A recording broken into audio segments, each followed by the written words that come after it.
Romanos no capítulo 15, no versículo 1.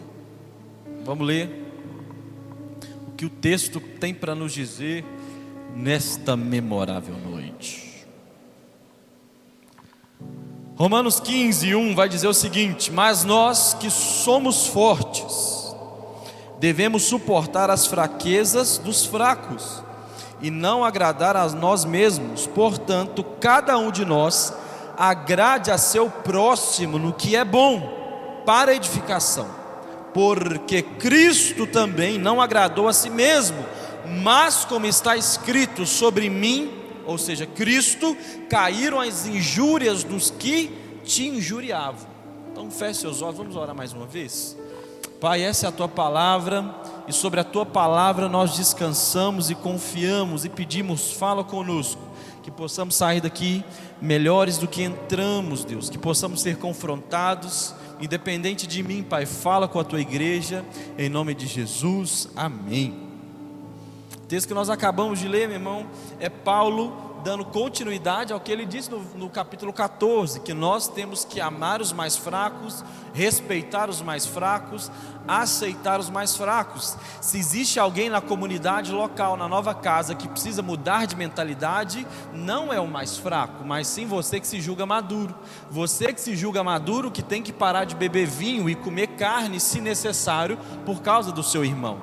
Não é o seu irmão que é mais fraco, que precisa aguentar a sua arrogância de maturidade, mas é nós que nos julgamos maduros e fortes, que precisamos nos abster de algumas práticas para que os fracos se sintam em casa. E Paulo está dizendo, nós que somos fortes, nós devemos suportar aqueles que são fracos. E os fracos, meu irmão, que o texto aqui está dizendo, se você for dar uma olhadinha lá no original, no grego, vai dizer que os fracos aqui não são os fracos fisicamente, não são os fracos de saúde, mas são os fracos de mente. São aqueles que pecam porque têm a sua mente fraca, são aqueles que tropeçam porque têm a sua mentalidade fraca, porque são imaturos. Então é aquele crente que ainda não conseguiu firmar, porque ele é imaturo. É aquele crente que acredita que ele não pode ter uma determinada cor na parede da casa dele, porque aquela cor é menos espiritual do que outra. Tem relatos de irmãos que já me perguntaram: pastor, eu posso pintar minha parede de tal cor? Porque eu acho que tal cor atrai o inimigo. É o irmão que é fraco em sua mentalidade. Ele não é pecador, ele não é um picareta, ele não é endemoniado, ele só é fraco, ele só é imaturo. Na igreja existem pessoas que acreditam que certas práticas de comer ou de beber ou de fala te fazem ser mais espirituais ou menos espirituais. E Paulo está dizendo que esses irmãos são fracos, e nós que somos fortes devemos suportar as fraquezas uns dos outros. Quando você vê o seu irmão tropeçando, e se eu fosse mineiro eu diria, quando você vê o seu irmão trupicando, você tem que ter paciência com ele. Talvez ele está trupicando porque ele é um mau caráter, mas talvez o tropeço dele vem porque ele é imaturo, porque ele é fraco, porque ele é débil. E com esses nós temos que ter paciência. E com aquele que é mau caráter e se julga crente, esse nós expulsamos da igreja. Um dia a gente fala como se expulsam crente da igreja. Pastor, mas nós somos a casa do amor. Nós estamos crescendo não porque as portas são largas, mas porque as portas estão abertas. Pastor, a condenação ficou lá fora, porque aqui dentro só cabe amor. Sim, amor para quem está arrependido, não para quem é um hipócrita e quer viver uma vida de pecado como se crente fosse. Não estou dizendo, quem é que peca? Dá uma misericórdia aí. Todos nós, meu irmão. O problema é quando você fala assim: estou cheio do óleo, estou cheio da bênção, mas deliberadamente você escolhe viver uma vida como se fosse de noite. O que Paulo diz no capítulo anterior, no capítulo 14? Viva uma vida como quem vive de dia, porque de dia você não dá para esconder muita coisa, mas tem crente que quer viver como se fosse à noite. Ele quer viver num escondido, ele quer viver num 7-1, e a palavra de Deus dá alguns parâmetros, mas é a casa do amor para os que estão arrependidos, para os que querem Cristo, para os religiosos que também acham que querem Cristo, mas não querem. É uma casa para todos. Mas eu gosto de soltar uns negócios polêmicos assim, só para te dar uma atenção assim, tá? Mas nós aceitamos os que são fracos, nós amamos, nós acolhemos. Quando alguém tropeça, quando alguém escorrega, quando alguém fala o que não deve, nós que nos julgamos fortes, nós abraçamos, nós não julgamos. Paulo está dizendo, mas nós que somos fortes devemos suportar. E suportar, meu irmão, não é olhar para o Lucas e falar assim: nossa, eu suporto esse Lucas. Não queria, mas suporto. Não, meu irmão, suportar aqui é ser suporte, é ser uma muleta. Não é suportar de eu te suporto porque eu sou obrigado. Não, é de ser suporte. É quando ele cair, você estará lá para suportá-lo. Quando ele quiser desviar, você estará lá para ser um suporte. Ser suporte, ser alguém que ajuda, ser alguém que está junto. Amém ou não amém? Esse é o papel do crente, ser um suporte para o seu irmão. Suporte, irmão. Suporte. Alguém que está lá para suportar. E eu sou uma pessoa extremamente egoísta, por mais que não pareça. Só que o meu egoísmo se deságua na introspecção. Normalmente eu dificilmente, se eu tiver um biscoito, eu vou querer enfiar ele todo dentro da boca. Provavelmente eu vou doar esse biscoito. Então pastor, você não é uma pessoa egoísta, você é muito altruísta. Não, eu sou uma pessoa extremamente egoísta. Mas o meu egoísmo se manifesta de outras formas. Ou seja, eu olho para mim, eu entro no meu quarto e lá eu fico. E se o Iata está passando por um problema, Deus te abençoe e eu espero que o Senhor te ajude. Mas o que a palavra está dizendo? Nós que somos fortes, nós devemos ser suporte uns dos outros. Curioso, né? Um pastor egoísta.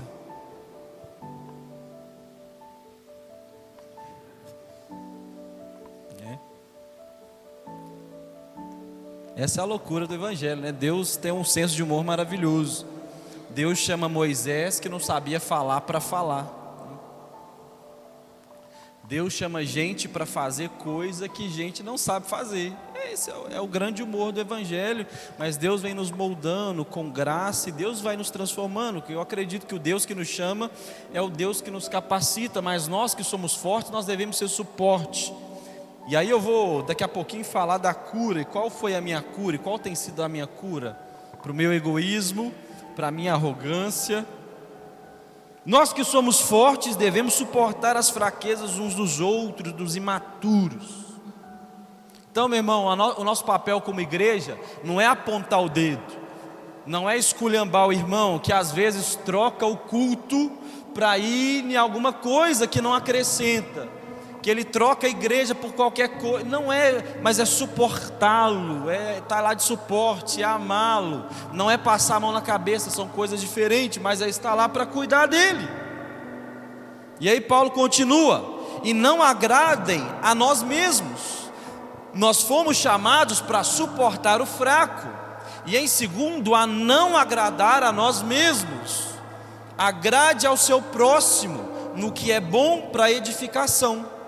Suportem os fracos, não agradem a nós mesmos. Portanto, cada um de nós agrade o seu próximo no que é bom para edificação. Percebe que a vida do crente é uma vida de total...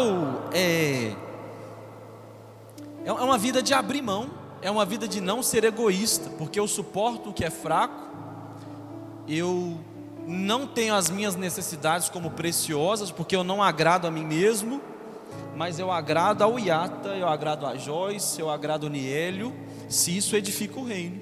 Mas contraria o meu gosto, contraria o que eu quero. Mas Paulo está dizendo: agrade ao seu próximo no que é bom para edificação. Isso aqui, meu irmão, é uma receita prática para a sua vida, para o seu casamento.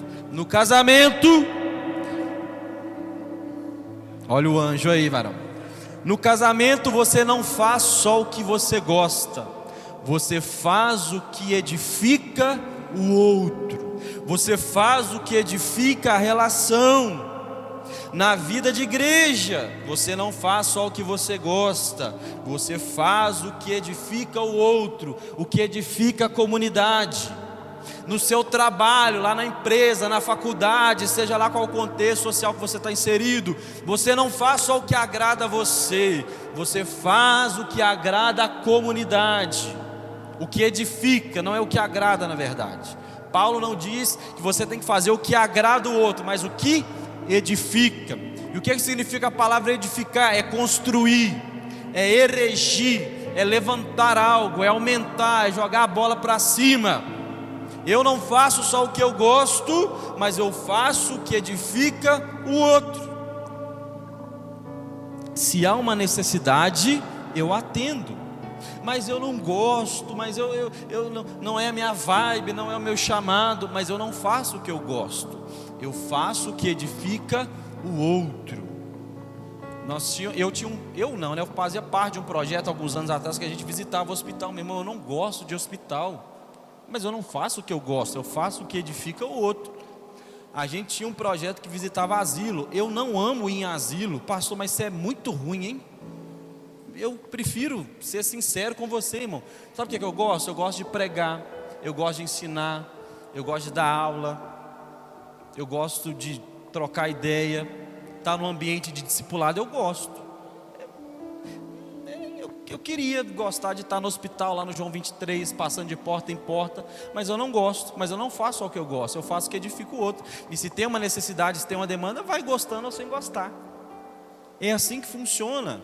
É assim que funciona. E talvez você está aí no seu lugar, você fala, misericórdia, não coloca o microfone na minha mão não. O que eu gosto é de velhinho, o que eu gosto é de criança, o que eu gosto é de bater em porta de hospital e orar lá com os enfermos. O que eu gosto é estar no asilo, ir no asilo e conversar com o velhinho, eu gosto, é maravilhoso. Você só fala assim, como é que você está? Acabou. Você não precisa ter repertório, ele vai te contar. E aí, nossa, que menino, gente boa, e você não falou nada. Isso é maravilhoso. Mas talvez você está aí, não, eu gosto é da rua, eu gosto é do campo. Chamado diferente, irmão. Que bom que todo mundo não é como eu, e que bom que nem todo mundo é como você. Mas na demanda da igreja, na dinâmica da vida, a gente não faz só o que a gente gosta, a gente faz o que é necessário, a gente faz o que edifica o outro.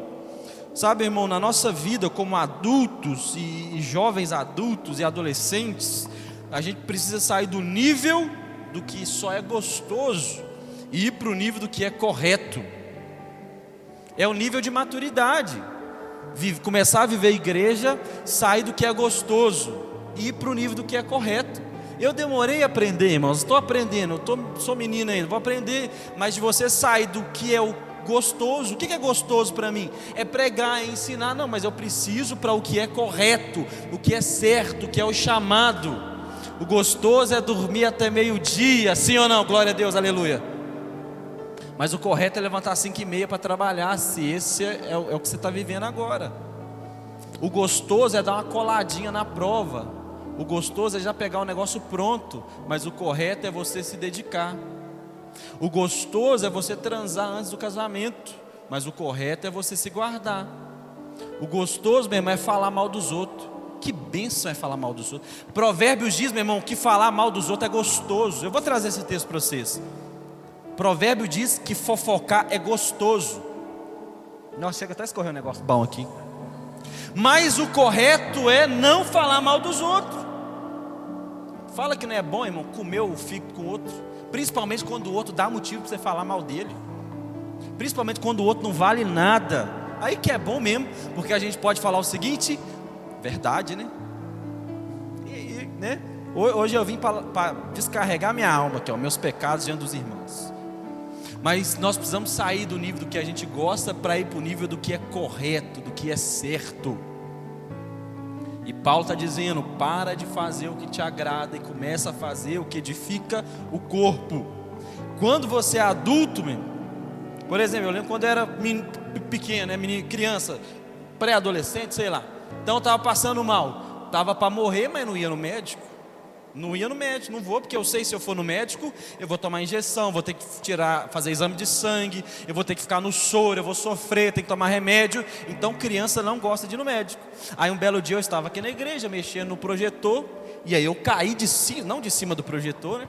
Mas eu caí aqui, caí e quebrei meu braço. Não sabia que o braço estava quebrado, mas eu caí. E aí eu fui para casa, falei, Michele, vamos no médico. porque está doendo. Porque quando você é adulto, você para de preocupar com o que é gostoso ou o que não é gostoso, mas você faz o que é correto. Meu braço está meio torto, está meio inchado, eu não consigo mexer. Se eu fosse criança, eu ficaria 6 meses com o braço paradinho para não poder ir para o médico, porque eu sei se talvez eu for para lá, ele vai querer voltar o meu braço para o lugar, ou talvez pode fazer uma cirurgia, eu não sei o que pode acontecer. Então, a criança normalmente ela toma muitos prejuízos porque ela fica no campo do que é gostoso. Quem aqui quando era pequeno já escondeu prova, ocorrência, meu irmão? Cartinha da professora, da coordenadora, diretora? Eu vi algumas mãos levantadas nessa noite, aleluia. Eis-me aqui, Senhor, envia-me a mim. Quantas vezes? Só que é uma mentalidade infantil, porque a diretora, a coordenadora, seja lá quem for, te manda a prova para sua mãe assinar, e aí você vai dando os migué. Você vai dando um 7-1. E aí, meu irmão, a punição que seria desse tamanho, ela vai virar desse tamanho, porque você está escondendo uma ocorrência, você está só gerando problemas sobre a sua cabeça. Mas é a mentalidade de criança, porque eu estou no que é gostoso ainda e não para o que é correto. E aí que é a grande treta da nossa vida. Porque muita gente sai da igreja porque ela quer ficar no âmbito do que é gostoso e não no âmbito do que é correto. Às vezes o correto, meu irmão, vai ser eu passar sua cara no asfalto, assim ó, 6 vezes. 7 é evangélico. O número da perfeição, 7 vezes é o correto. Mas o gostoso vai ser eu falar, não irmão, não tem problema, o Senhor vai restituir. Às vezes é isso aí. Às vezes os corretos vai eu falar assim, irmão, você quer ir embora? Vai, não volte mais. Mas esse não é o correto, mas talvez o gostoso fala, não amado, vem cá, está tudo certo. Mas nós enquanto igreja, a gente precisa sair do que é gostoso e ir para o que é correto, para fazer o que edifica o outro. Pensa comigo, meu irmão, o que é pirraça? Pirraça é uma atitude tomada, um instinto da criança. É uma atitude tomada com o intuito de contrariar, de aborrecer. É uma teimosia, é uma birra. E por que criança faz pirraça? Porque ela é privada da sua vontade. Ela quer um chocolate no mercado e o pai falou que não vai comprar. É aquele boneco do Ben 10. Ben 10 não está nem na moda não, né? Tem um demônio do boneco agora do irmão daquele menino, Lucas Neto. Boneco, cara, dá para comprar uma moto com o preço do boneco. Aí o menino quer aquele boneco, não pode nem falar, que senão o menino manifesta dentro da igreja, né? Quero boneco, mano, quero boneco. O boneco, caro o boneco. Baby Alive, né? É um dia de noiva o preço daquele negócio. E aí o menino quer, e a mãe não pode. O que o menino faz? Ele se joga, ele faz pirraça, ele grita, ele esfrega o pé. Porque a vontade dele está sendo privada. Ou então tem que tomar banho, menino, tem que almoçar, vai enfiar o legume na boca do menino. O que ele faz? Ele faz pirraça, porque ele não quer, ele quer ficar no âmbito do que é gostoso. Ele não sabe ainda fazer o que é correto.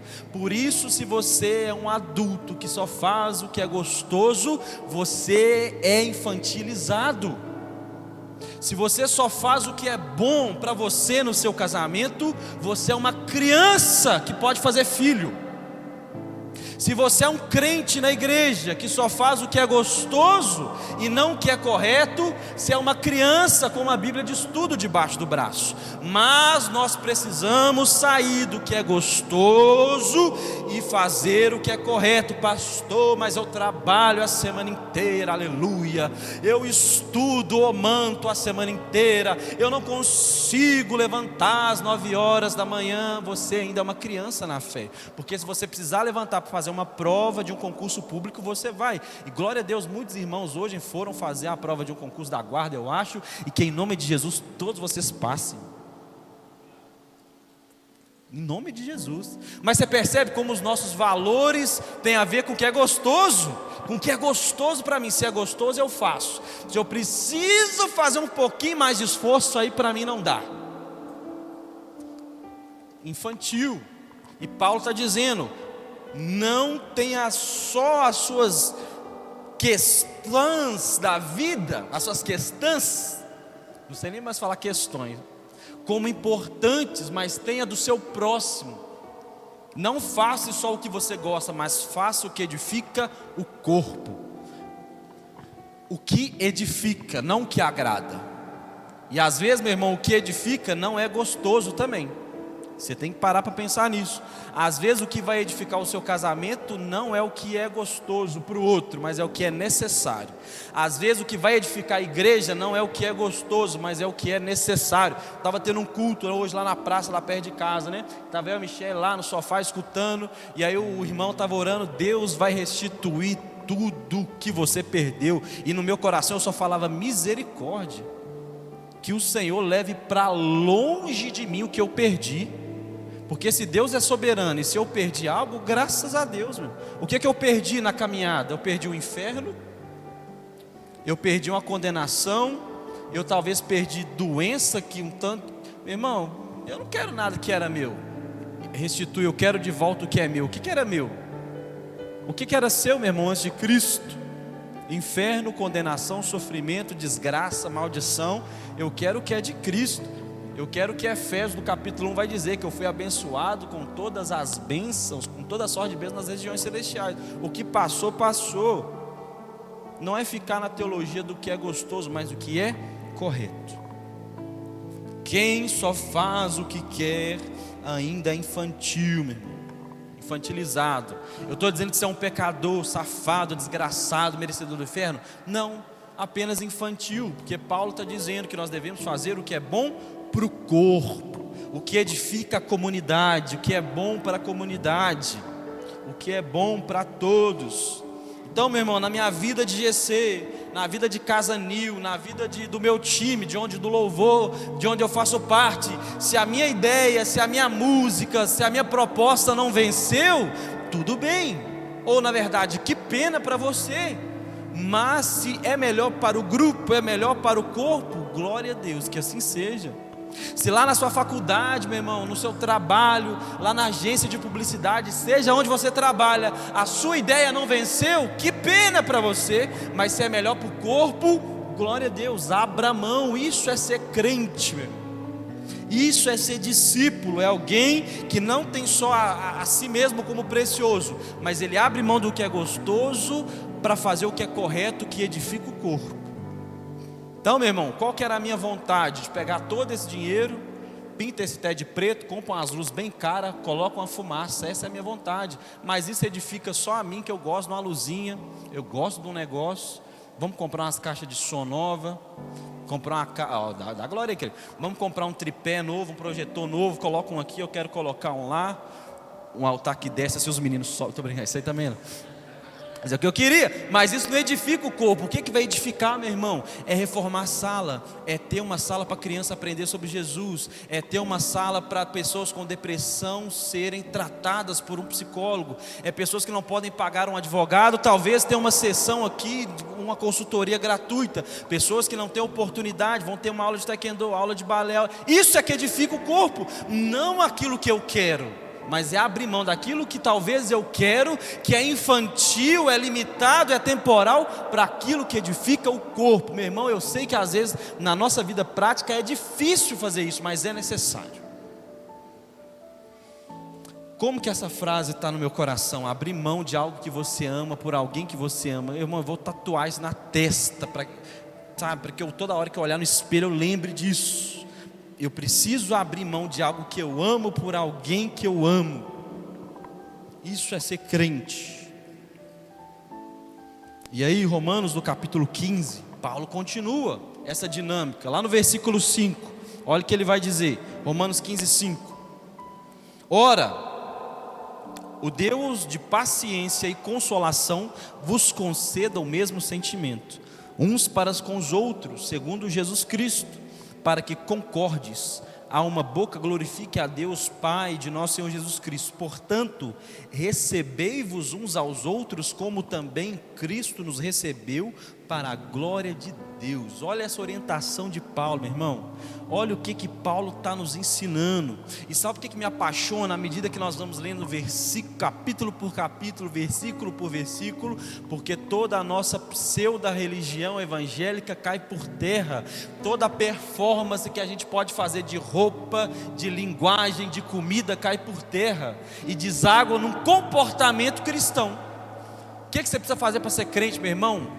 Se anule com A minúsculo. Seja humilde, não tenha as suas coisas como preciosa, mas tenha o seu próximo como precioso. É tudo, meu irmão, uma questão de se anulando, de não se ter como precioso. Estou falando de se anular sua personalidade, anular quem Cristo fez você ser, mas de esmagando, no bom sentido, tá? O seu ego, aquilo que você quer, é abrir mão, é ter em nós o mesmo sentimento que houve em Cristo Jesus. E aí, meu irmão, por que eu fico tão bolado com outras doutrinas que são superficiais? Porque elas nos levam de fato para uma superficialidade. Não, irmão, só você vestir uma roupa, só você não rapar o subaco, só você ter uma blusa, né, uma roupona, um cabelão. Isso é fácil, irmão. Isso é fácil. Uma pessoa deitada numa cama em coma consegue ser crente desse jeito. Tem um cabelão e uma roupona, ela consegue. Uma pessoa que está em estado vegetativo consegue ser crente desse jeito. Ela só fica deitada com uma roupona e o cabelo só crescendo. Mas não é para isso que o Senhor nos chamou, meu irmão. Só para uma performance performática. O negócio do lado de fora não, é uma essência que nos confronta. Porque isso é difícil demais. Abrir mão do que eu gosto é muito difícil. Mas é o que Cristo está nos chamando. E aí Paulo continua: ora, que o Deus de paciência e consolação vos conceda o mesmo sentimento. Paulo está dizendo que o nosso Deus é um Deus de paciência e é um Deus de consolação. Um Deus de paciência, meu irmão. Como nos falta paciência, principalmente se você é mais ou menos da minha geração. Como nos falta paciência, porque a cada dia nós somos mais hiperestimulados a não esperar. A cada dia a tecnologia, o celular, o smartphone, o computador está mais rápido. Se você aí tem uns 30 anos mais ou menos, ou mais ou menos, mas nessa faixa, você pegou a era da internet de escada, onde você precisava esperar da domingo, você esperava da meia-noite, e aí você entrava lá, fazia um barulho pavoroso do modem, estava discando. Aí entrava na internet, você entrava no Google, aí ia baixando a tela assim. Você ia baixar uma foto, né? Você estava conhecendo a varoa na internet aí, meu. A varoa mandava uma foto do perfil dela. Ela tinha 18, quando a foto chegava ela tinha 23. Era um negócio lento, irmão, ia vindo assim, ó. E aí a tecnologia vai aumentando, ela vai avançando e tudo vai ficando. A gente não gosta de esperar. Você fica na fila do banco, a gente fica angustiado. E isso, meu irmão, é uma coisa que eu percebo que a gente vai aprendendo, né? A tecnologia vai nos viciando. Teve um dia que eu vi uma criança mexendo com um tablet, né? Estava com um tablet bem simples, não era um mega, não era um iPad, era um tablet simples de criança. E aí ela clicava no joguinho, aquele tablet lento e antigo. Tablet antigo. Tablet antigo, assim, lento. Eu estava quase agoniado tomando aquele trem da mão dele. Ai, que trem lerdo. Mas era a única experiência que ele tinha. Então ele clicava e ficava esperando. Mas para mim, que já estou viciado na velocidade, era angustiante. Porque nós não temos paciência. A gente não gosta de esperar, meu irmão. Como que foi difícil. O dia que eu fiz a matrícula lá na faculdade, e falou assim: beleza, volta daqui 10 dias, você começa a estudar. Eu falei: o quê? Eu quero estudar hoje, me dá um lápis aí, um caderno. Não, daqui uma semana e poucos dias você volta, que a aula começa. Eu falei: não, mas e aí eu não conseguia nem dormir, porque eu quero estudar agora, eu quero fazer agora. Nós não gostamos de esperar. E Paulo está dizendo que o Deus de paciência e consolação vos conceda o mesmo sentimento.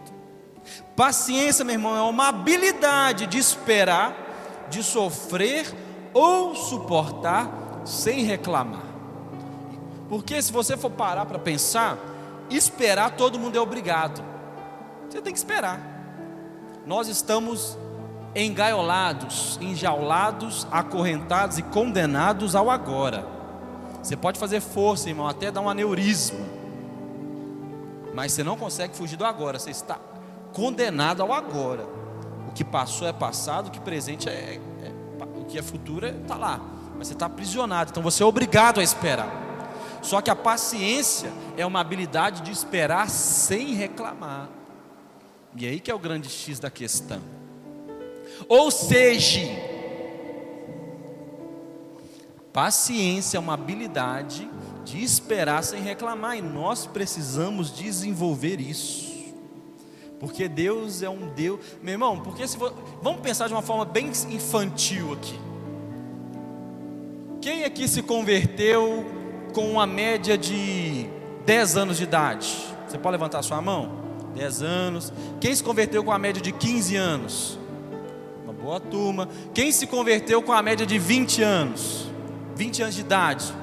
Quem se converteu para frente? 30, 40, alguém? Então vamos pensar, tem gente que se converteu com 30, 40 anos de idade. Vamos pensar de uma forma infantil, tá? Talvez Deus esperou 10 anos, 15 anos, 40 anos para sua conversão. Será que Deus estava lá no céu? Ai gente, esse Titônio não levanta a mão. Já preguei, já pus a igreja para fazer jejum, já evangelizou, já deu panfleto para o Esmiliguido, panfleto da Assembleia de Deus. Gente, Miguel, estou perdendo a paciência. Será, meu irmão? A palavra de Deus está dizendo que nosso Deus é um Deus de paciência. E a palavra do Senhor vai dizer que o Senhor, Ele nos esperou com paciência. E Ele não condenou os nossos pecados, mas com paciência e com tolerância, Ele aguentou os nossos pecados e as nossas afrontas. Ou seja, o nosso Deus é um Deus que não reclama. A palavra murmuração, quando você vai olhar a raiz, a etimologia dela, ela vem da mesma palavra do barulho. Eu não sei o barulho que o pombo faz. Sabe, o pombo fica assim. Irmão, eu não sei se você já tentou estudar, está no escritório, fazendo alguma coisa séria, dormir e o pombo está lá assim. E aquele bicho vai, meu irmão. E lá em casa deve ter uns 40 pombos lá no telhado. E os pombos vai. Aí tem um pombo filhote, ele espia e dá e aí vai, irmão. Vai que a palavra de Deus está dizendo que murmuração é como se você ficasse na cabeça de Deus o tempo todo assim. Meu irmão, é insuportável, mas o nosso Deus é um Deus que espera com paciência. Estou trazendo para a ótica, né, de quem está falando aqui. E que nós tenhamos esse mesmo espírito, uma mesma habilidade de esperar, uma mesma habilidade de sofrer ou suportar sem reclamar. Isso é fundamental, irmãos. Como isso é fundamental? Como que o Senhor vai te testar na sua paciência? E eu já disse, pastor, mas é só não orar pedindo paciência, porque se eu oro pedindo paciência, Deus me dá problema. Irmão, Deus não é infantil para que você possa dar um miguezinho nele. Meu irmão, se Deus quiser que você seja uma pessoa paciente, Ele é soberano e Ele vai fazer. Então não há, eu descobri, pastor, não pede paciência, você tem que pedir força. Aí Deus é tipo assim, eu queria fazer o Iata ter paciência, mas Ele pediu força, não dá. Pensa Jesus, pensa Gabriel, vem cá. Não, irmão, Deus não é uma criança que a gente pega de surpresa com as nossas orações. Eu sou muito malaco, não, enganei o Senhor. É infantilidade pensar assim. Nós precisamos desenvolver paciência, meu irmão, e Deus vai desenvolver a nossa paciência com os BO da vida mesmo. É isso aí. Qual que é a outra forma, irmão? Deus é um Deus de paciência, Ele vai desenvolver isso no nosso coração. Deus também é um Deus de consolação. Que o nosso Deus, que é um Deus de paciência e consolação, vos conceda o mesmo sentimento. Consolação não é somente o ato de consolar. O Espírito Santo, quando Jesus chama o Espírito Santo de Consolador, é a palavra Paracletos. E consolação é Paracleses, que fala não só de consolação, mas nós devemos ter um Espírito que exorta. Consolação aqui quer dizer não só consolar, abraçar, ir lá no velório, dar um afago, mas consolação, meu irmão, é exortação também.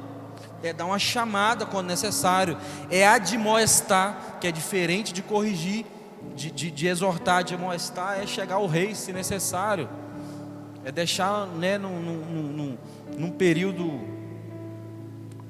de correção, é confronto. Mas não para por aí, também é encorajamento. Consolação fala daquilo que proporciona descanso. Então nós temos que esperar, meu irmão, esperar com paciência as coisas que nós esperamos do Senhor e as demandas da vida. Talvez eu poderia aqui uma mensagem muito bonita e falar: você tem promessa de Deus, você tem que esperar com paciência. Tem, irmão. Se você tem um chamado pastoral, missionário, seja lá o que for, você precisa esperar, meu irmão. Não tem muita novela. Mas isso às vezes não é tão difícil, porque a gente tem tanto medo, vai jogando esse tempo para frente. Então a gente não, isso aí é uma outra ideia. A gente tem que esperar aquilo que nos cutuca, aquilo que nos afronta, aquilo que nos angustia. É isso que a gente precisa esperar com paciência, uma habilidade de não reclamar. Mas nós, enquanto vida de igreja, precisamos ter um espírito de consolação, onde nós consolamos uns aos outros, onde nós exortamos uns aos outros, onde nós admoestamos uns aos outros, onde eu confronto uns aos outros. A igreja não é só um lugar de romance, meu irmão, a igreja é um lugar de confronto também. E é o pastor só que confronta? Não. A palavra de Deus dá liberdade para qualquer irmão confrontar qualquer irmão. Se você vê o seu irmão no erro, se você tem algo contra o seu irmão, chega até ele. Chega nele. Irmão, eu vi que você fez isso, eu não acho correto. Irmão, eu estou sabendo disso, e aí como é que é? Chegue com amor. Você vai falar com uma irmã da igreja? Você vai exortar uma irmã da igreja? Faça como se você estivesse exortando a sua irmã. Passou lá em casa, eu bato na casa da minha irmã, ela bate, então é cachorragem, né? Estou falando de padrão bíblico, com respeito. Você vai falar com o irmão que é mais velho, fale como se você estivesse falando com o seu pai. Lá em casa também eu bato na cara do cachorragem. Nós estamos falando de padrão bíblico, de respeito. Você vai falar com uma irmã mais velha da igreja, fala como se estivesse falando com a sua mãe. A Bíblia traz padrões, mas todos nós nos exortamos, todos nós nos consolamos, todos nós nos corrigimos e todos nós nos encorajamos, todos nós proporcionamos descanso uns aos outros. Não é só vir aqui, meu irmão, e você escuta e você vai embora. A vida de igreja, é por isso que tem um negócio que se chama GC.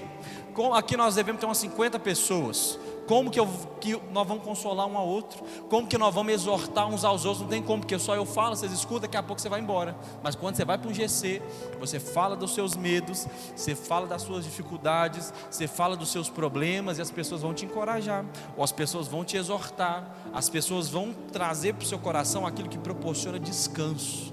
Por isso você precisa estar no GC. Não é chatice da igreja. Talvez seja um pouco, mas é a melhor estratégia que nós achamos para que nós possamos viver igreja. E nós precisamos ter isso. Essa semana eu estava na casa, fui na casa do irmão Joaquim, comer um pão de queijo, abençoar, tomar uma Coca-Cola lá, meu irmão. E como que eu fiquei feliz de ouvir o que Deus tem feito na família dele, como que eles exortam uns aos outros, como que semanalmente eles têm um culto, eles abrem a Bíblia, eles compartilham da palavra do Senhor, eles se encorajam. Isso é igreja, meu irmão. Isso é igreja. E nós precisamos aprender a fazer isso, encorajar uns aos outros, exortar uns aos outros, na sua família, na sua casa. Hoje mesmo, eu e a Michelle, nós temos umas sessões de terapia assim, né? Então hoje mesmo ela me chamou para uma reunião, né? Cá nós temos uma reunião, vem cá, quando você acabar de estudar, senta aqui, tem uma reunião. E aí ela me exorta, eu falo, você tem razão. E tem hora também que eu falo, não menina, isso aqui está errado, você precisa aqui, ó, isso é... Exorte uns aos outros, levanta a bola uns dos outros, fale aquilo que traga descanso. A gente às vezes tem dificuldade, meu irmão, de trazer descanso para o coração do outro, de não pesar a brisa dele. O irmão está chegando, está falando, irmão, eu estou cansado, eu estou magoado, eu estou quebrado, eu estou triste, eu não estou conseguindo, eu não consigo orar. Você precisa ter fé, irmão. Não é um momento de exortação, não é um momento de bater nele. Ele já está vindo quebrado, pedindo ajuda. Você tem que levantar a bola, você tem que trazer aquilo que traz, você tem que falar aquilo que traz descanso, você tem que encorajá-lo. Tem que ter o time aí, irmão. Isso é igreja. Igreja não é só porrada, também igreja não é só água com açúcar.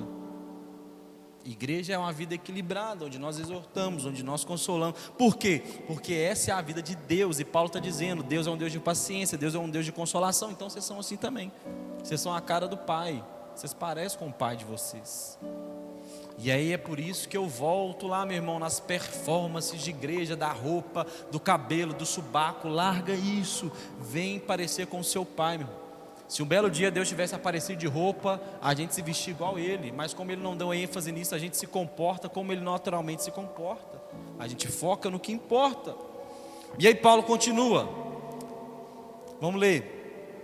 Que o Deus de paciência e consolação vos conceda o mesmo sentimento, uns para com os outros, segundo Jesus Cristo, para que concordes a uma boca e glorifique a Deus. Por que vocês precisam ter paciência? Por que vocês precisam consolar uns aos outros? Para que com uma só boca e unidade vocês possam glorificar a Deus. Porque é uma igreja sem paciência, é uma igreja que um não consola o outro, um não encoraja o outro. Vocês vão cantar a mesma música, irmão? É confusão.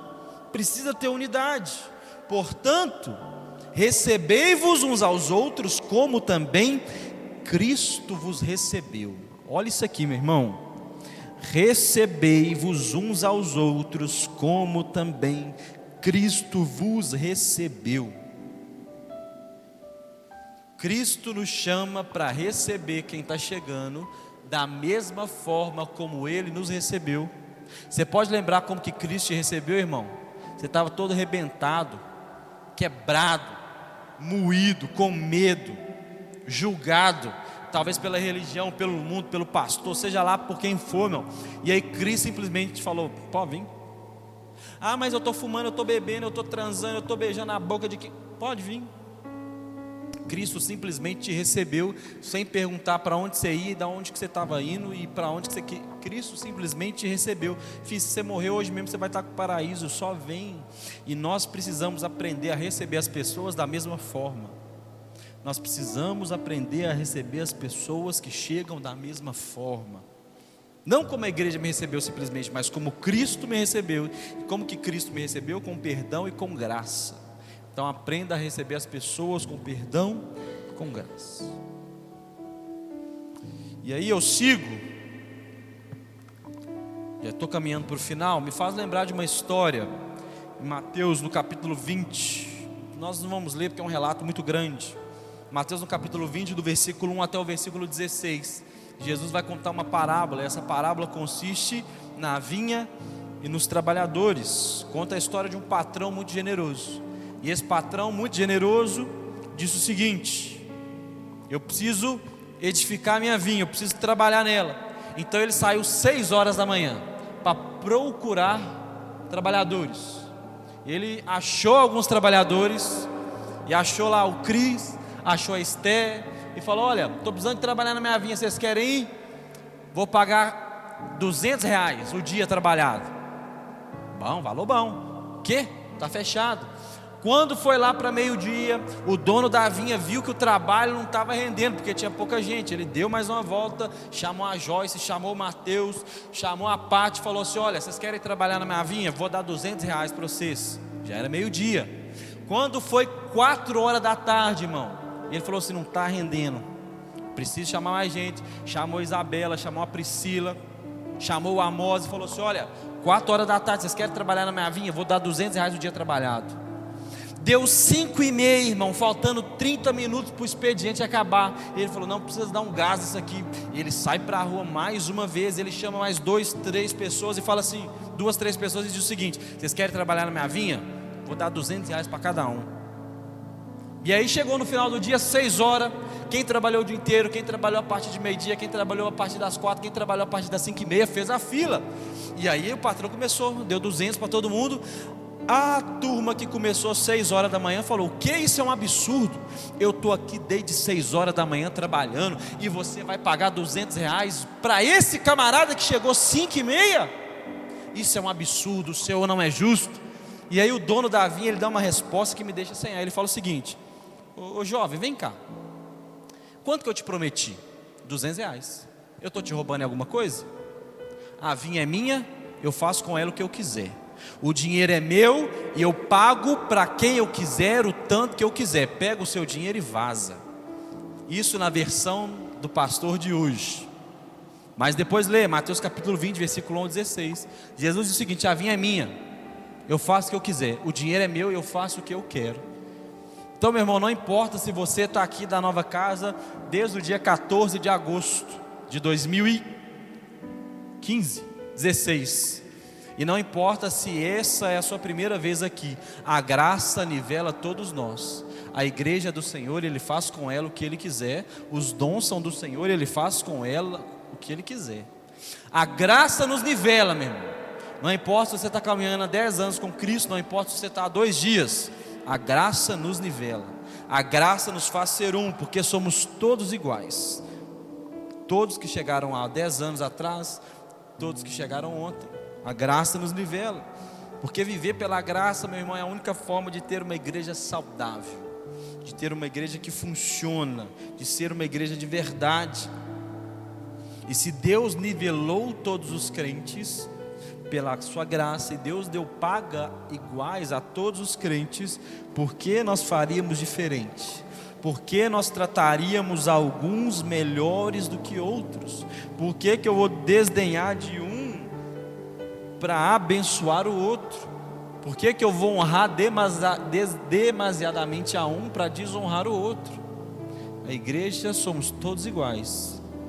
Em Filipenses, no capítulo 2, do versículo 1 até o 8, Paulo faz uma exposição sobre humildade, sobre onde nós devemos ter o mesmo sentimento que houve em Cristo Jesus, que mesmo sendo Deus, não julgou que era algo importante, mas ele abriu mão, ele se esvaziou, ele foi obediente até morte, morte de cruz, sendo dessa forma que haja em nós esse mesmo sentimento.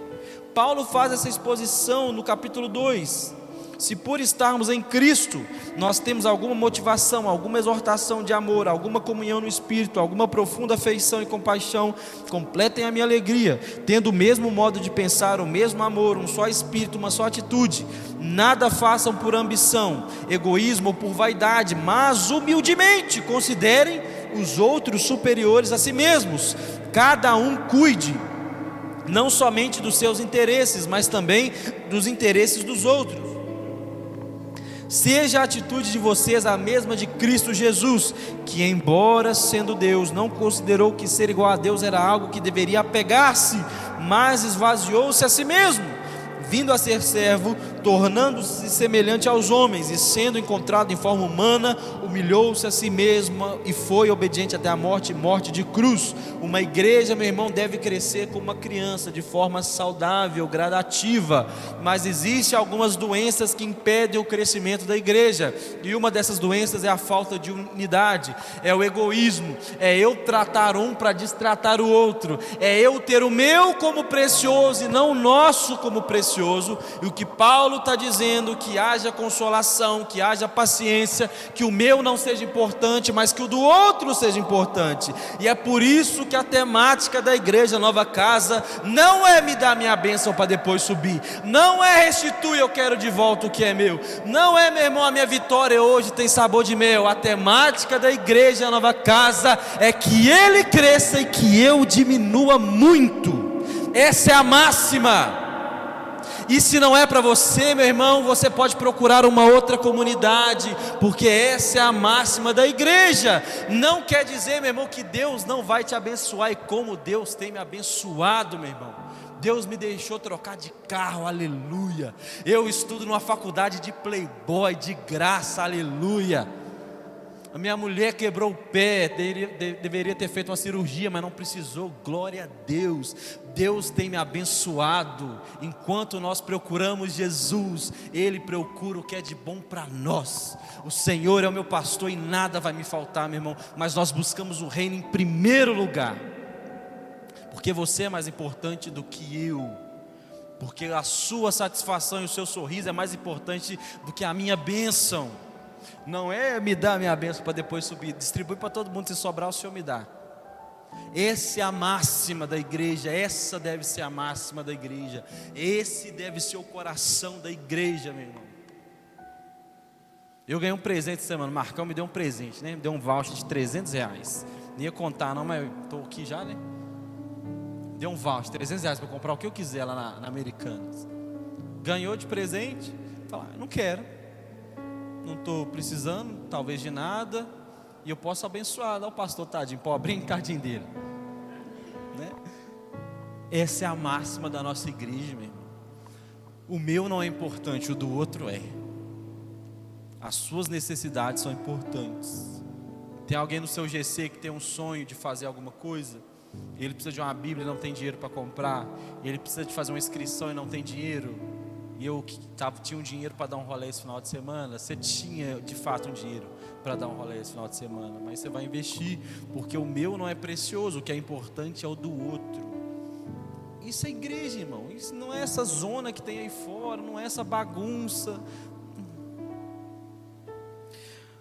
Complete a minha alegria. Olha o que Paulo está dizendo: complete a minha alegria, tendo o mesmo modo de pensar, o mesmo amor, um só espírito, uma só atitude. Meu irmão, não estou fazendo uma contracultura, a bênção, meu irmão, que você seja milionário, que você seja rico, que você seja próspero, que você passe no concurso, que você ganhe muito dinheiro, que você dê muito dízimo para que a igreja cresça muito, que você seja abençoado, meu irmão, até o talo, que você precise contratar um administrador só para contar o dinheiro que você ganha, irmão.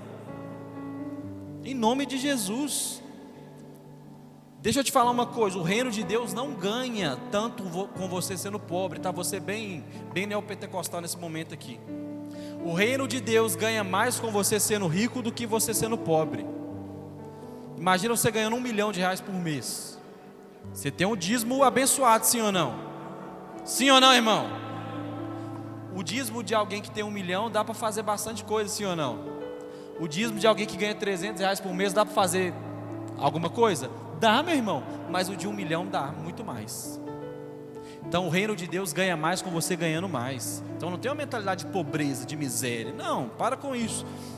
Eu já contei aqui algumas vezes, eu trabalhei numa editora, o dono é americano, e ele tem um amigo que é um empresário, ele é americano, um dono de uma empresa dos Estados Unidos. Ele ganha uma média de $280 mil por mês.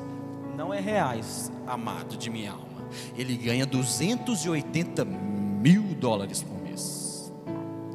$280 mil. Sabe quanto que ele dá de dízimo por mês? 80% de $280 mil por mês. Eu não sei fazer essa conta porque eu faço psicologia, né? Talvez o Mateus vai saber aí.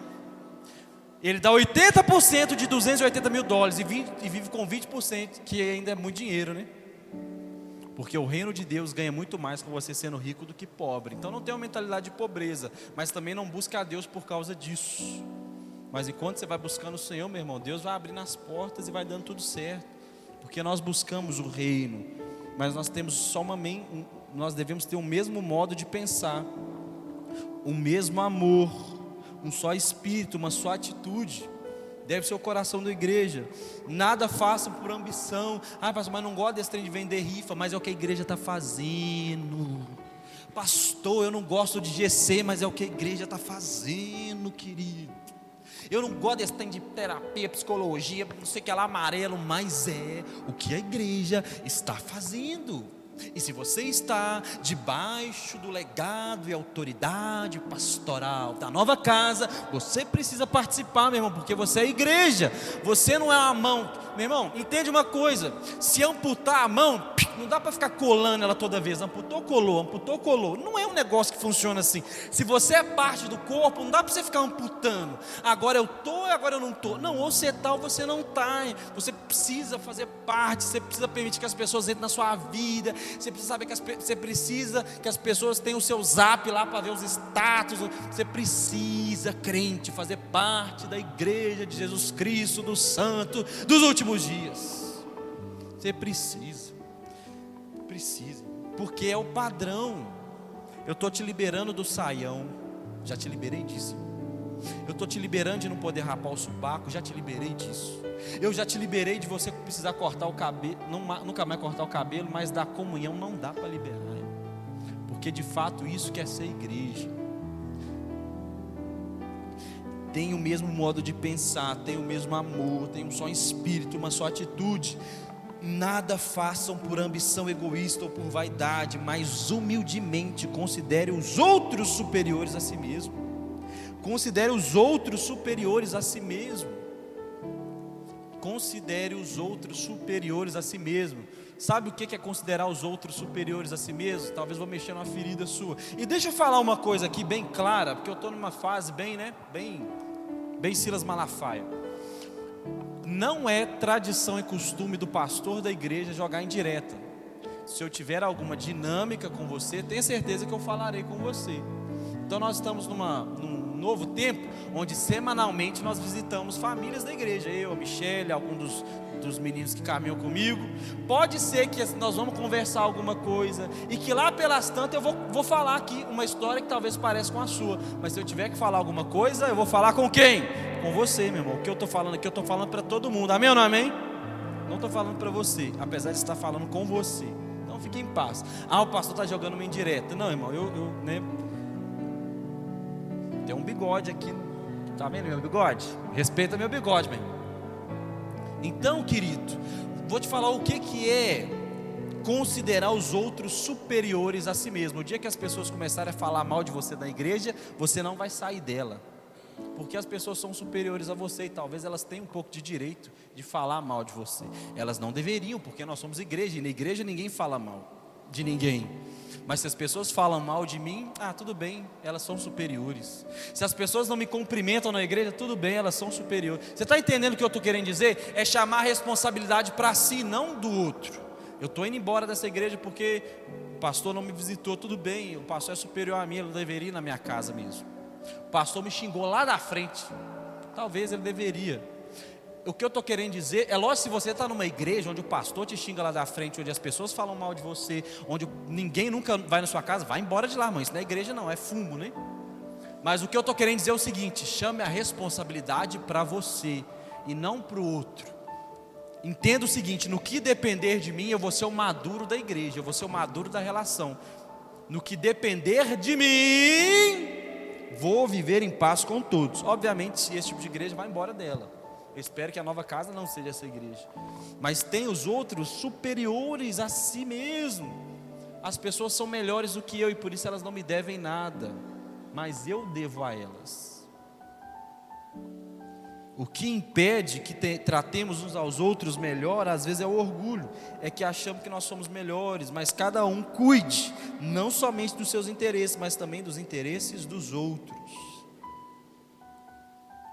É uma palavra às vezes que vai de muito confronto, né, irmão? Muito confronto. De abrir mão de quem nós somos, do que nós gostamos, do que nós sabemos, e chamar a responsabilidade para nós, que é difícil.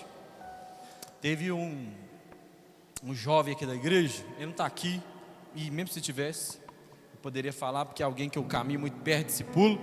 E aí um belo dia ele falou: pastor, vou embora da igreja. Tem uns anos já isso, vou embora, que essa igreja ninguém conversa comigo, essa igreja ninguém me dá atenção, essa igreja não me dá oportunidade, e eu vou embora. Eu falei: tudo bem, mas posso te falar uma coisa? Talvez ninguém conversa com você, ninguém te dá oportunidade, ninguém pega na sua mão, porque o problema é você, porque você é chato, porque você é fechado, porque você não ri para ninguém. Você tem uma cara, meu irmão, parece que chupou limão. Você tem uma cara, parece que está segurando, sabe? É difícil chegar perto de você. E talvez o problema não são os irmãos, o problema é você. Eu falei: agora que vai embora mesmo. Na outra semana ele voltou: pastor, vou ficar e vou crescer. E está aí, ó, voando. Porque a maturidade é chamar a responsabilidade. Meu irmão, já parou para pensar que talvez você que é o chato da relação? Você já parou para pensar? Eu tenho certeza absoluta que eu que sou o insuportável. Por exemplo, Iata, né? Meu amado, eu amo muito Iata. Iata está no meu coração. Eu quero colocar o Iata num pote, mergulhar ele no chá. É um doce. Mas você já parou para pensar? Mas eu brinco com o Iata porque ele é alguém que tem convicção que ele é chatão, não é, amado? Ele sabe. Mas às vezes nós não temos a consciência que a gente não tem a consciência que eu sou chato e que eu que posso estar dificultando o negócio. E você precisa ter essa maturidade de não ter o meu como precioso, de não cuidar dos meus interesses e de talvez ver, meu irmão, que sou eu que... Isso é humildade, isso é evangelho. Meu irmão, assumir que você não é perfeito para um grupo de não crentes, isso é mágico. Isso é mágico. Houve uma vez, crente, cheio de Espírito Santo, batizado, lavado, enxaguado no manto do Senhor, irmão. Faltei de serviço. Porque faltei. Deu um migué lá, nem sei o que foi. Aí a diretora, minha chefe, chegou e falou assim: você faltou, né? Faltei. Por quê? Tinha um tanto de gente, irmão. Tanto de gente importante, do chefe. Eu dei um migué, irmão. Mas eu dei um Ronaldinho, sabe? Igual o Neymar. E aí fui para minha sala e o Espírito Santo veio atrás de mim, né? É assim que funciona agora? É isso que você está ensinando e pregando a igreja? É isso que nós tínhamos de combinado? Como é que é esse negócio? Eu falei, ei, umas ideias. Aí eu falei, mas e aí, como é que vai fazer? Vai ficar assim? Nós vamos resolver? Vou te dar uma chance aí. Falei, tá. Aí voltei lá, falei, então, eu menti, porque eu fiquei com medo e com vergonha. Mas eu não faltei por causa disso não. Até teve isso, mas não foi o motivo principal não. Foi por causa disso. A fé e o Deus que eu sirvo não permita que eu minta. Então desculpa, não é isso não. Eu fiquei tanto de gente importante aqui, eu fiquei com, sabe, me pressionou. Então é isso. Irmão, respeito, eu percebi que foi de 5 para 200. Que depois a confiança que essa pessoa começou a ter em mim foi um negócio absurdo. Depois deu uma desandada, mas às vezes precisava mandar alguém embora. Já aconteceu, precisou dar advertência e falou, não, chama o fulano, eu quero que ele seja testemunha. Eu testemunha? Não, assina aqui junto na ata aqui, que vai ficar registrado da prefeitura, eu quero que você seja testemunha, que eu confio em você. Mostrar que você é humano, meu irmão, para quem é pecador, faz parte do processo. Não ter o seu, não, mas eu sou o evangélico, precioso. As pessoas, não tenha você como precioso, não tenha você como importante, não tenha a sua reputação como maravilhosa. Para, meu irmão. Seja você, seja verdadeiro. Tenha o outro como precioso, tenha o outro como objeto de importância. Cuidar dos interesses uns dos outros. Mas como que eu vou saber quais são os interesses se eu não conheço quem está do meu lado? Talvez quem está do seu lado é sua esposa, seu marido, sua melhor amiga, seu irmão, sua irmã. Mas pode ser que alguém que esteja do seu lado é alguém que você não tem tanta intimidade. E como nós vamos saber os sonhos, os interesses uns dos outros se eu não te conheço? Por isso nós precisamos estreitar os laços. Por isso nós precisamos estar num GC. Como que eu vou saber que a prioridade do fulano de tal é viajar, é fazer uma faculdade? Se eu não tenho convívio, como que eu vou priorizar a sua vida, o seu sonho, o que é importante para você? Como que eu vou priorizar o que te edifica se eu não tenho a menor ideia? Aí é difícil de ser igreja, irmão. É difícil de ser igreja. Aí nós vamos continuar vivendo no egoísmo. É por isso que você precisa estar num GC. É por isso que você precisa abrir sua boca. É por isso que você precisa falar dos seus defeitos, das suas dificuldades. Sabe o que eu amo? Teve uma vez, irmão, que a gente fez um churrasco, uma resenha da liderança. Aí começou na brincadeira. O fulano é bom nisso, o fulano é ruim nisso. Irmão, cada um começou a falar, eu sou mentiroso, eu sou arrogante, eu tenho uma autoestima de cachorro com peladeira. Cada um começou a falar, meu irmão, só porqueira. Cada um, eu sou isso aqui, eu tenho problema, eu sou preguiçoso, eu sou safado. Todo mundo abriu, isso é igreja de verdade. Isso é igreja. Aí, agora um fala uma qualidade, cada um fala uma qualidade. Quem diz que consegue, irmão? E aí a igreja está lá, não, cara, você é bom nisso. Aquele dia que você falou aquilo lá na igreja, aquilo me encheu. Porque, cara, e nós começamos a exortar, isso é igreja, irmão. Isso é igreja. Isso aqui que nós estamos vendo é pregação, é exposição. Mas de uma forma bem carnal, é só uma palestra. Isso aqui não é igreja, irmão. Isso não é igreja. Igreja é quando eu sei os BO do Anthony e a gente chora junto e a gente sorri junto. Isso aqui, meu irmão, sabe por quê? Porque tem um tanto de gente fazendo isso aqui, me dá a sua bênção, minha bênção. Igreja é o que a gente vive nas casas, igreja é o que a gente vive na visita, igreja é o que a gente vive no dia a dia. É igreja, é troca, é vida na vida.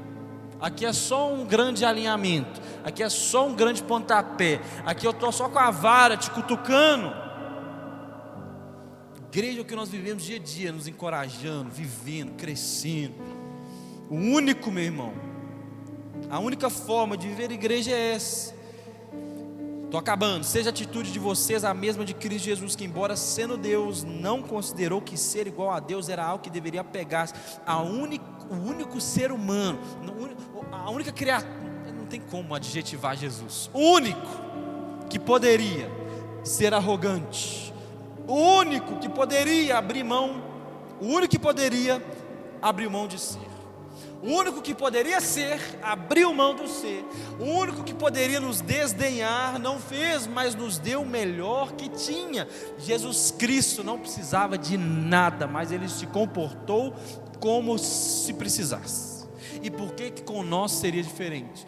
Jesus por 3 anos, de dia até de noite, andava com seus discípulos. Por que comigo vai ser diferente? Por que eu não vou andar com os discípulos da igreja? Por que eu não vou frequentar um GC? Jesus tinha um GC.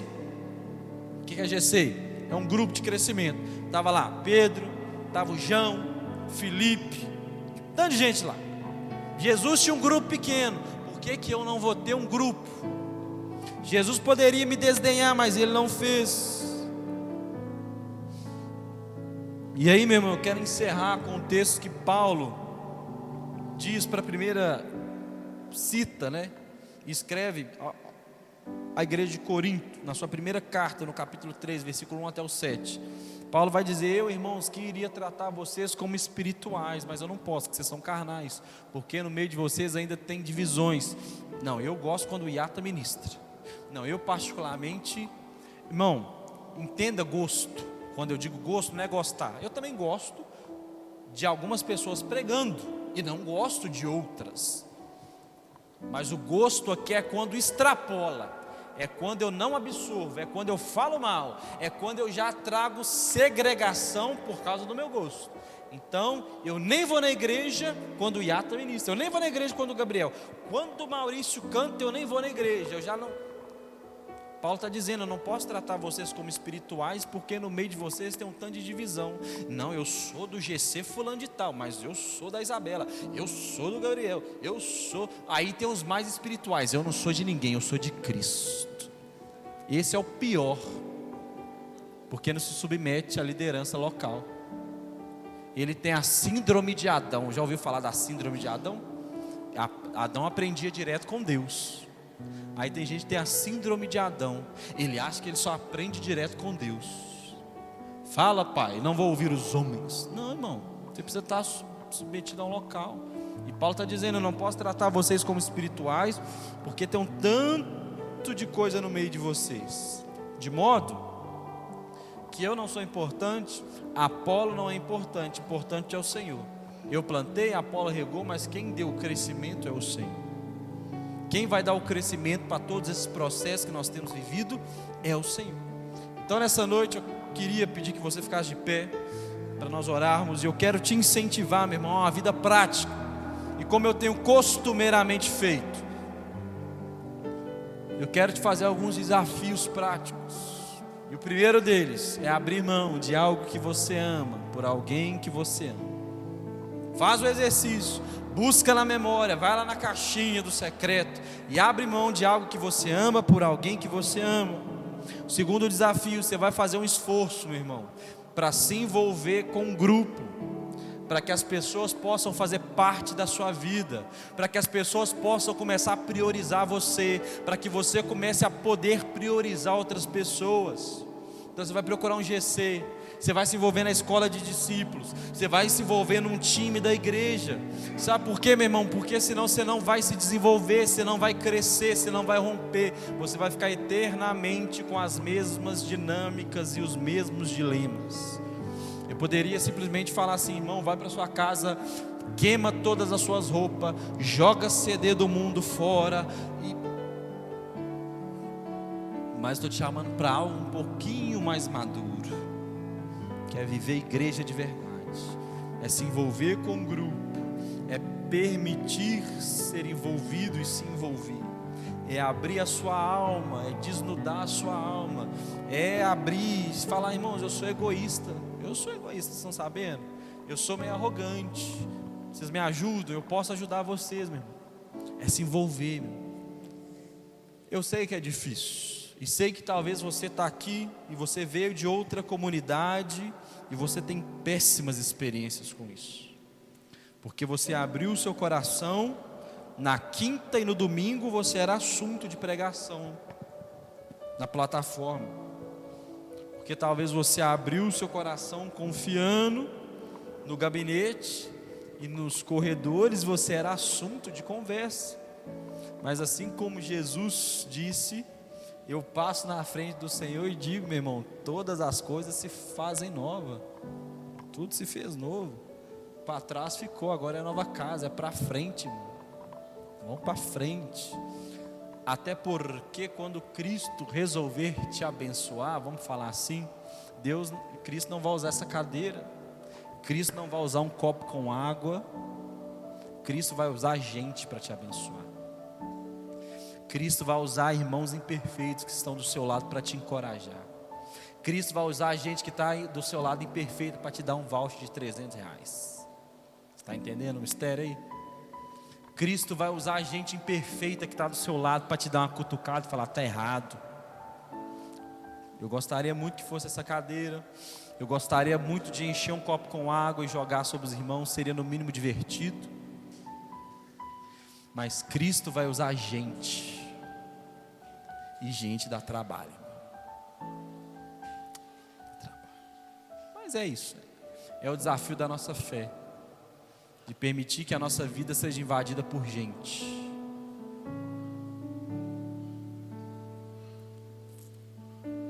Amém? Sabe? Permitir que as pessoas sintam o seu bafo de cigarro, que você fuma escondido. Permitir que as pessoas sintam o seu hálito de álcool. Permitir que as pessoas vejam algo no seu celular que não deveria ter visto. É o processo. Permitir que as pessoas sem querer coloquem um dedo numa ferida e você vai rir sem graça. Fingir que não está doendo, mas está. Permitir que alguém dá uma zoada em alguma coisa que é um problema para você, mas você ri sem graça. Mas é a vida de igreja. Esse é o desafio, irmão. Você quer chorar, mas você ri. Esse é o desafio.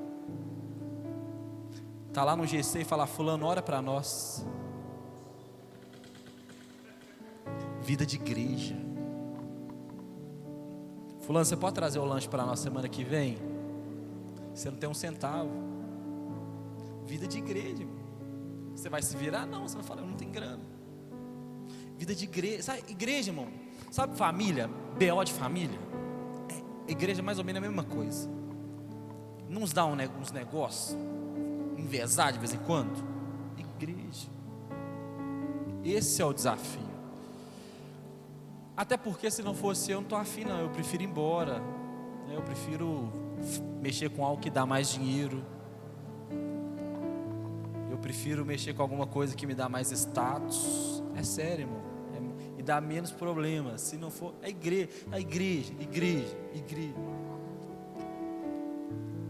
Não vou pedir para você falar amém, não.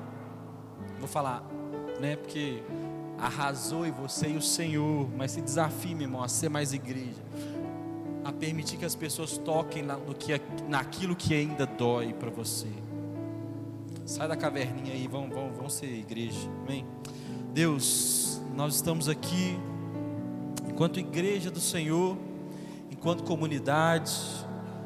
Deus, pessoas de mau caráter, pessoas que lutam, Pai, contra seus desejos carnais, pessoas que lutam contra os vícios, pessoas que ainda não entendem, Pai, a sua sexualidade, pessoas, Deus, que se comportam como não deveriam comportar, pessoas, Pai, que já cresceram, pessoas que estão no processo de santificação, mas nós somos a Tua igreja, nós somos nova casa, Jesus.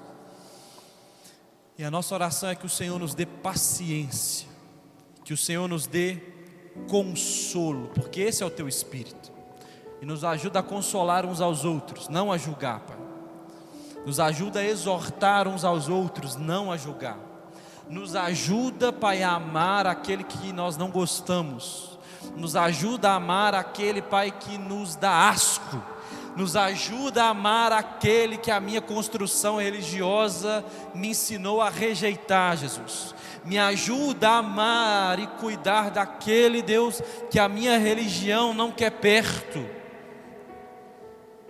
Nos ajuda, Jesus, a ser igreja que ama, que aceita, que traz para perto.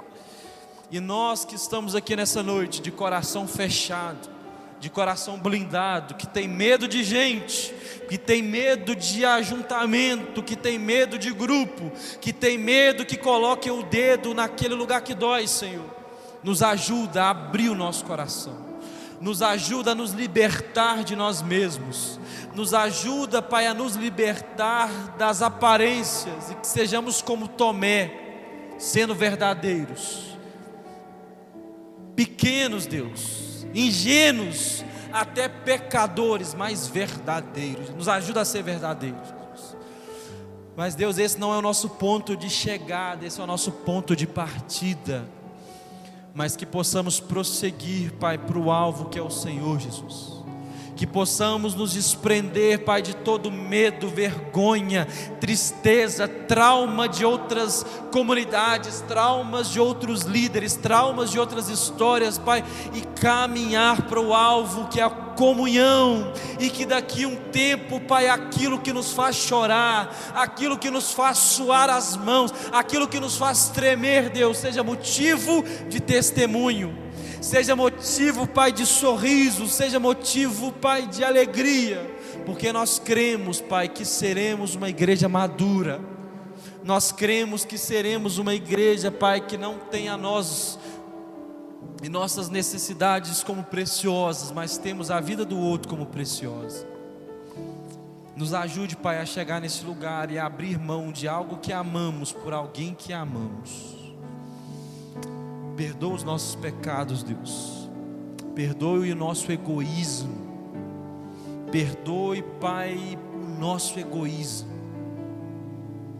E nos ajuda, Pai, a ser mais amáveis. Nos ajuda a ser mais receptivos. Nos ajuda a receber o outro como o Senhor Jesus nos recebeu.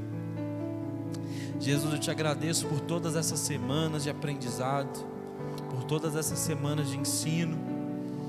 Deus, nos perdoe enquanto igreja pela nossa arrogância de muitas das vezes tentar ensinar com dureza aquilo que o Senhor nos ensinou com graça. Perdoe, Pai, as nossas falhas, e que o Senhor possa fazer a tua igreja crescer, Jesus, na prática, no conhecimento e na sabedoria, em nome de Jesus, Pai, amém. Amém. Amém, meu irmão. Deus te abençoe, te dê uma semana cheia de vida, e eu sinto isso muito forte em mim. Você sabe que eu